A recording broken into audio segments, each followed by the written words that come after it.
Monsoon के आगमन से पहले आप अपने लिक्विड मैन्योर्स ज़रूर बना लीजिएगा। आपने अगर बनाना नहीं शुरू किया है तो आप अभी बनाना शुरू करें, क्योंकि लिक्विड मैन्योर्स मॉनसून में क्या होगा, अगर आप खास करके गमलों में अगर आप गार्डनिंग कर रहे हैं, कंटेनर गार्डनिंग कर रहे हैं, तो बारिश की वजह से, सतत बारिश की वजह से आपका जो सॉइल और मैन्योर का न्यूट्रिशन है वो पूरा गमले में पानी कंटिन्यूस नीचे बहते रहने की वजह से पूरे उसके जो न्यूट्रिएंट्स है वो लीच हो जाते हैं, वो लिंचिंग हो जाते हैं पूरे। तो इसलिए आपको बार बार उसमें बार बार माने बिल्कुल रोज सुबह टेंशन लेने की जरूरत नहीं है। कभी हफ्ते में एक बार अगर आप उसमें लिक्विड मैन्योर्स डालते रहेंगे तो लिक्विड मैन्योर्स जो है वो रेडीली अवेलेबल न्यूट्रिशन है। It's like tonic. पौधों को आप टॉनिक दे रहे हैं, क्योंकि गमला भरा हुआ है, ऊपर से और वर्षा हो रही है, तो उसमें आप अगर लिंचिंग हो रहा है न्यूट्रिएंट्स का, तो आप उसमें और सॉलिड मैन्योर्स उसमें डाल नहीं पाओगे, जगह ही नहीं होगी आपके गमलों में। इसलिए ऐसे समय आप लिक्विड मैन्योर्स उसमें डाल सकते हैं। अगर आप लिक्विड मैन्योर्स ऑलरेडी बना रहे हैं, ध्यान रहे वर्षा से उनको बचा के रखना है। उनको भी आपने शेड में कर देना है। अगर वो ओपन में है तो ध्यान रहे उसको आप थोड़ा ढक के रखें, ऐसे इस तरह से ढक के रखें कि हवा तो उसमें जाती रहे मगर बरसात का पानी उसमें कंटिन्यूसली जाए नहीं। ये आप लिक्विड मैन्योर्स का ध्यान रखेंगे। उनके लिए जिन्होंने अभी तक लिक्विड मैन्योर्स नहीं बनाए हैं और वो बनाना चाहते हैं, कई तरह के लिक्विड मैन्योर्स आप बना सकते हैं। सिंपलेस्ट हैं, आप गोबर ले लें। गोबर में जैसे 1 किलो गोबर अगर आपने लिया है तो उसमें करीब 10 लीटर पानी डालें। अमृत जल और जीवामृत तो आप बना ही सकते हैं, उसकी प्रोसेस मैं नहीं बता रही हूँ क्योंकि वो कई सारी मेरे वीडियोस में है, उसको आप देख सकते हैं। अमृत जल जीवामृत आप बना सकते हैं। अब पंचगव्य जिनको पता है, पंचगव्य की भी रेसिपी काफ़ी जगहों पर आपको मिल जाएगी, वो भी आप बना सकते हैं। उसके अलावा सभी कुछ आपको बनाने की ज़रूरत नहीं है, मगर आप क्या क्या बना सकते हैं, आपके पास क्या सुविधा अवेलेबल है, कितना बड़ा कंटेनर है, क्या मटेरियल आपके पास मिल सकता है, कितना बड़ा स्टोरेज आप रख सकती है, उस स्टोरेज की कितनी जगह है, ये सारा आप अपना डिसाइड करें। तो 1 किलो गोबर, 10 लीटर पानी और उसको 21 दिन तक आपको छोड़ देना है। 21 दिन में आपको दिन में 2 बार उसको सीधा और उल्टा, घड़ी की दिशा में और घड़ी के उल्टी दिशा में आपको घुमाना है। 21 दिन के बाद में आपको दिखेगा कि वो जो पानी है उसका एक हल्का पीला सा कलर आ गया है, पीले कलर का क्लियर लिक्विड आ गया है। वो लिक्विड आपका लिक्विड मैन्योर हो गया। As simple as that. आपको अगर अमृत जल गोमूत्र नहीं मिल रहा है तो आप गोबर से लिक्विड मैन्योर बना सकते हैं। जब आप पौधों में डालेंगे तो इस लिक्विड मैन्योर को 1:10 डाइल्यूट करेंगे और एक मग्गा 150-200 ml पर गमला, कभी 10 दिन में, हफ्ते में, 15 दिन में, आप जब भी बारिश आकर चली गई हो उसके बाद में आप डाल सकते हैं। अगर आपके पास गोबर नहीं है, उपले अगर आपके पास में है, तो आप जैसे 5 उपले 5 लीटर पानी में आप भिगो के रखें कम से कम 5 से 7 दिनों तक, और उसको भी हिलाते रहे बिल्कुल सीधे और उल्टे डायरेक्शन में। कभी भी ध्यान रहे लिक्विड मैन्योर्स हरदम सूरज की रोशनी से दूर और ढक के बनाने हैं आपको, ठीक है। सो ये सारे लिक्विड मैन्योर जो भी मैं बता रही हूँ आपको, वो करते रहे 7-8 दिन, और 7-8 दिन के बाद में आप पानी छान लें। इन सारे लिक्विड मैन्योर्स की जो नीचे स्लरी बचती है वो आप अपने कॉम्पोस्ट बिन में डालें। और जब भी ताज़ा गोबर या उपले ले रहे हैं, बेहतर है कि आप उसको कॉम्पोस्ट बिन में डालें। आप अपने गमलों में उसको ना डालें, क्योंकि वो गोबर पूरी तरह से सड़ा हुआ नहीं होता है। सो कुछ और प्रॉब्लम्स आ जाएगी आपको। अगर आपके कॉम्पोस्ट बिन में जगह नहीं है तो ज़मीन पे लगे हुए किसी भी बड़े पेड़ के नीचे आप उसको डाल दें, ठीक है। सो ये हो गया गोबर का लिक्विड मैन्योर। आप इसी तरह से नीम खली या कोई भी ऑयल केक, आपके पास सरसों की खली हो, तिल की खली हो, मूंगफली की खली हो, नीम की खली हो, जो भी ऑयल केक, तेल निकलने के बाद में जो नीचे सॉलिड मटेरियल बच जाता है, उसको भी आप 1 किलो वो खली और 10 लीटर पानी, इस हिसाब से लीजिएगा। अभी अगर आपके पास 200 ग्राम खली है तो उस हिसाब से आप पानी को कम कर लीजिएगा। इनको भी 21 दिन तक आपको भिगो के रखना है और कभी भी इन सारे लिक्विड मैन्योर्स को आपको एरेट करना भूले नहीं। एरेट करना है माने घड़ी की सीधी दिशा में और घड़ी की उल्टी दिशा में। मैं थंब रूल पे कहती हूँ 12-12 बार घुमाइएगा सुबह और शाम। 21 दिनों तक इसको भिगो के रखें, उसके बाद पानी छान ले और वो भी आप अपना एक लिक्विड मैन्योर करके स्टोर करके रखें। उसके अलावा कई लोग बनाना पील का भी लिक्विड मैन्योर बना लेते हैं।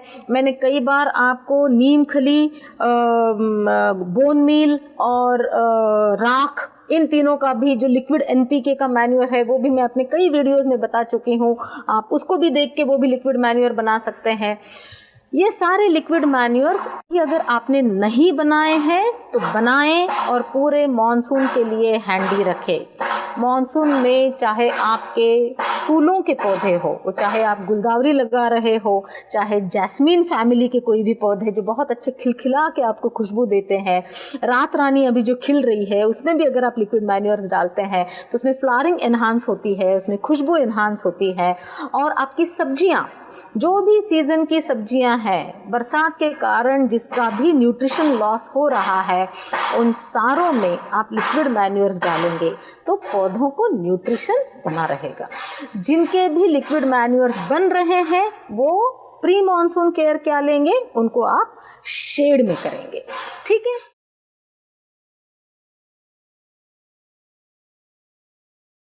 प्री मॉनसून सॉइल केयर बहुत ज़रूरी है। अब सॉइल को क्या करेंगे, फिर से प्रॉब्लम क्या है सॉइल में, अगर पानी रुकता है तो आपके सॉइल में जड़ें सड़ना शुरू हो जाएंगी, अजीब अजीब से आपके अनेरोबिक कीड़े आने शुरू हो जाएंगे, बदबू आनी शुरू हो जाएगी। इसलिए अगर आपको याद हो, मैंने बिल्कुल स्टेप बाय स्टेप आपको पहले कहा था कि पहले कंपोस्टिंग करें, उसके बाद पूरा मल्चिंग करें। वो कंपोस्ट और मल्च अगर आपने, मैंने कहा था तब से अगर डालना शुरू किया हो तो आपकी सॉइल ऑलरेडी भुरभुरी और एरेटेड हो चुकी होगी। अगर नहीं हुई है, आपकी सॉइल टाइट है, जमी हुई है और आपने आज तक उसमें कभी भी ऑर्गेनिक मैटर डाला नहीं है या आपने कभी भी उसको मल्चिंग नहीं किया है, तो एक बार आप उसको हल्का हल्का ऊपर से 3-4 इंच थोड़ी गुड़ाई कर ले। मगर याद रहे ये आपकी आखिरी बार गुड़ाई होगी। मिट्टी में आपको फिर दोबारा कभी भी गुड़ाई नहीं करनी है। मॉनसून से पहले अगर आपने सॉइल को लूजन नहीं किया तो पानी रुकता है। और इसलिए जैसे मैंने कहा कि इन सब का कारण एक ही है, पौधा क्यों सड़ा, क्योंकि उसके जड़ों में पानी रुक गया। वहाँ पर अजीब अजीब कीड़ों की पैदावार आपको क्यों दिख रही है, क्योंकि मिट्टी के उस राइजोस्फीयर की सतह पर खूब ज़्यादा पानी रुक रहा है, उसका ड्रेनेज स्लो हो गया है। तो इसलिए आपको आपकी मिट्टी में ड्रेनेज प्रॉपर करने के लिए हवा का आवागमन बहुत ज़रूरी है। सो उसका सॉल्यूशन क्या है, हवा। सो उस हवा आने जाने के लिए आपकी मिट्टी का टेक्सचर जो है वो भुरभुरा होना चाहिए। सो ये आप प्री मॉनसून केयर करेंगे। अगर आप छत पर बागबानी करते हैं तो सारे जो बरसात का पानी जाने वाले ड्रेन होल्स हैं उन सब की सफाई करें। सबके पास झाड़ू लगा के देखे कि किसी भी दिन अगर तेज़ बरसात हो जाती है तो आपका पानी बिना रुके उन ड्रेनेज से बाहर जा रहा होगा। सारे गमलों को, केयर नंबर 2, अगर आपके छत पर भी गमले हैं या ज़मीन पर भी गमले हैं, बरसातों में सारे गमलों को ज़मीन से ऊपर उठा के रखें। नीचे कम से कम 4 इंच का गैप ज़रूर दे, नीचे की सतह। इवन अगर वो आपके ज़मीन पे भी रखे हुए होंगे तब भी क्या होगा, बरसात की वजह से गमले की मिट्टी बाहर जाने की कोशिश कर रही होगी और उसकी वजह से जो, अगर आपका ड्रेन लेयर प्रॉपर नहीं है, आपका मॉइस्चर लेयर प्रॉपर नहीं है, तो वो नीचे से गमले का छेद क्लॉग करती चली जाएगी और उसकी वजह से फिर से आपके गमलों में सब कुछ स्ट्रक्चर ठीक रहते हुए भी, आपके लेयरिंग ठीक रहते हुए भी पानी रुकेगा। इसलिए आपका पूरा गार्डन साफ करें, सारे जो सूखे पत्ते हैं, कूड़ा है, मिट्टी है, उनको उठा के या तो गमलों में मल्चिंग करे और ज़रूर पानी डाले, वरना आंधी तूफान के साथ फिर वो उड़ के वैसे हो जाएगा। नहीं तो आप सीधे अपने कंपोस्ट बिन में डालें और ड्रेन साफ करें। तीसरा, पानी के लिए रेन वाटर हार्वेस्टिंग और ग्रे वाटर हार्वेस्टिंग ज़रूर ज़रूर ज़रूर सोचें। अगर आप छत पर बागबानी करते हैं तो आप ऑटोमेटिकली रेन वाटर हार्वेस्टिंग कर रहे हैं। किस तरह से?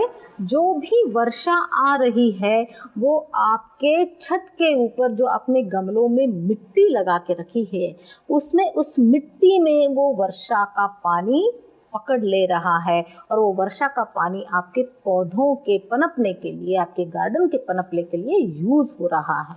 That is rain water harvesting. Grey water harvesting, आपका बर्तन धुला हुआ पानी, किचन का वेस्ट पानी, हाथ धुला हुआ पानी, कपड़ा धुला हुआ पानी, बहुत आसानी से, अगर आपके पास छोटा सा ज़मीन का कोई टुकड़ा है तो वहाँ पर आप ग्रे वाटर हार्वेस्टिंग कर सकते हैं। So monsoon is a time to give back to the nature. Give back, जो भी हमने उससे लिया है, वो सारी चीज़ जो हमारे यूज़ करने के बाद बचा है, वो सारा गिव बैक। वो चाहे वाटर हो, वो चाहे हमारी सब्जियों के पील हो, आपका कंपोस्ट हो, या लिक्विड मैन्योर्स आप बना के धरती माता को दे रहे हो। So keep your garden healthy, keep your bioenzymes ready, keep your liquid manures ready, save your compost, save your bioenzymes, and this is the preparation.